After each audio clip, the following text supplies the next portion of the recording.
दोस्तों ये मैंने इसमें 20 केजी का वज़न रखा है, मगर ये 20 केजी से 100 ग्राम ऊपर बता रहा है। ये देखें 20-10 बता रहा है। ठीक है, अभी हम इसकी सेटिंग करेंगे। सो देख सकते हैं यहाँ पर मैं स्केल के ऊपर जो सेंसर है उस पर 20 केजी में लिखा हुआ है। सो इसको मैं फ़िलहाल हटा देता हूँ। उसके बाद इसकी सेटिंग करता हूँ यहाँ से। सबसे पहले लोड इसको हटा लेना है। ठीक है, इसकी वेट जो रखा था वो मैंने उतार लिया है। ठीक है, अभी हम इसका कोड खोलेंगे। सो इसका कोड हमें ये C बटन और 0 वाला बटन दोनों को प्रेस करना है साथ एक साथ। ठीक है, सो ये डिस्प्ले आ जाएगा D का। उसके बाद फिर 0 दबाना है। उसके बाद DP आ जाएगा। DP को रहने दे देंगे, इसको फिर से 0 दबाएंगे।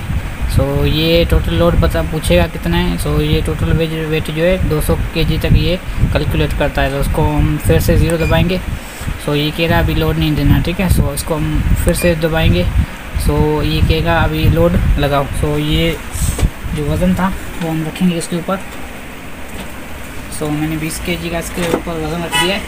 अभी हम ये वाला इसको बटन दबाएंगे।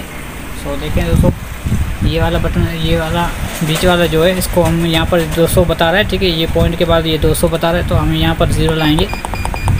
ठीक है, तो यहाँ पर 0 कर दिया। इसके बाद इस प्लस वाले बटन से इसको आगे करेंगे। ठीक है, अभी ये वाला इंडिकेट दे रहा है, तो इसको हम ये वाला बटन दबा कर इसको इंडिकेट देंगे। ठीक है, तो इसके बाद हमें कितना था वेट, 20 केजी। ठीक है, सो यहाँ पर हमें 20 लिखना है। ठीक है, इसके बाद हम फिर से 0 दबाएंगे। ठीक है, सो ये हो जाएगा। सो दोस्तों ये देखें 20 केजी का हो गया। ठीक, सो वजन इसके ऊपर मैंने 20 केजी रखा हुआ है। सो ये इसका वजन वेट जो है 1 हो गया। शुक्रिया दोस्तों।